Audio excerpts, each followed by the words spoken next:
रेखा, आप देख रहे हैं एनबी न्यूज़ चैनल। हमारे साथ बातचीत करने के लिए आज ऐसे लोकप्रिय सांसद हैं जो किसी परिचय के मोहताज नहीं हैं। इनसे जानेंगे सर, प्रधानमंत्री के 9 साल कार्यकाल पूरे होने के बड़े नेता बीजेपी के आ रहे हैं, किस तरीके से विकास देखा जा रहा है और कितना विकास पहुँचा? देखिए, सरकार जिसके भी होती है, कार्यकाल उसका पूरा होता है, टेन्योर पूरा होता है।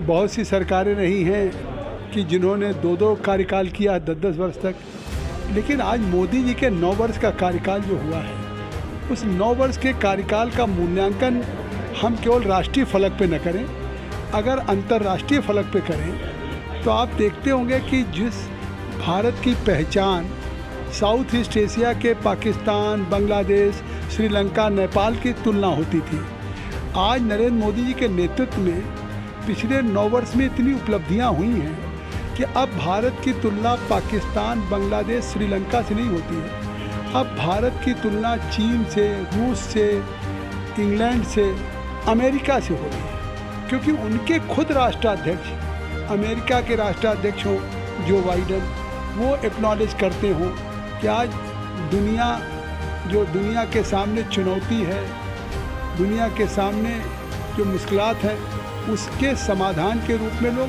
मोदी की तरफ देख रहे हैं। ये बात उन्होंने कहा, जापान के प्रधानमंत्री ने कहा, ऑस्ट्रेलिया के या कहीं भी रूस के राष्ट्रपति। आज आप देखते हैं कि भारत की विदेश नीति पहले भी थी और गुटनिरपेक्ष नॉन अलाइनमेंट के आधार पर थी, लेकिन केवल कहने के लिए थी।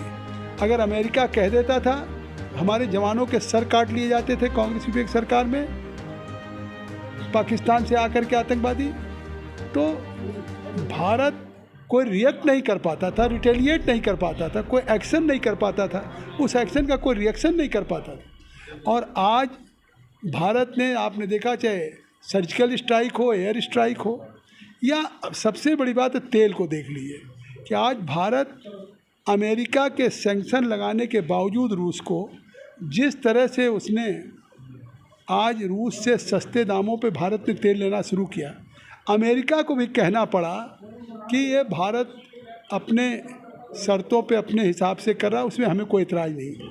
तो आज कहीं ना कहीं भारत को अमेरिका भी, रूस भी, जो दुनिया की बड़ी महाशक्तियां हैं, आपस में तनाव भी हो, वो दोनों इस बात के लिए हैं कि हमसे भारत हमारे साथ रहे। तो ये भारत की 9 सालों में उपलब्धियां हैं। सर, सीमा हैदर जो पाकिस्तान से भारत में आ गई हैं, अभी उनके तरफ से कई तरीके की आवाज़ उठ रही है, ये हो रहा है कि उन्हें वापस किया जाए, लेकिन वो जाने के लिए तैयार नहीं है। वो बोल रही हैं मुझे भारत का जेल मंजूर है, लेकिन पाकिस्तान नहीं जाएंगे। तो क्या उन्हें नागरिकता मिलेगा? देखिए, सवाल ये नहीं है, सवाल अभी सीमा हैदर की यहाँ आने पे तमाम एजेंसी उसकी छानबीन कर रही। तो जब तक सीमा हैदर की सच्चाई का, उनकी छानबीन से सारी चीज़ों को वास्तविकता का एहसास ना हो जाए, तब तक आगे की क्या कार्रवाई होगी, क्योंकि अभी केंद्रीय एजेंसियां लगी हुई हैं और उत्तर प्रदेश की भी एजेंसी लगी हुई है, पूछताछ जारी है।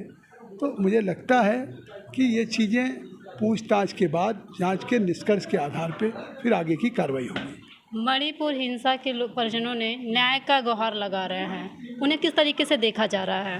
नहीं, मणिपुर के न्याय का गुहार नहीं, जो दोषी है उनको खिलाफ कठोर से कठोर कार्रवाई होनी चाहिए।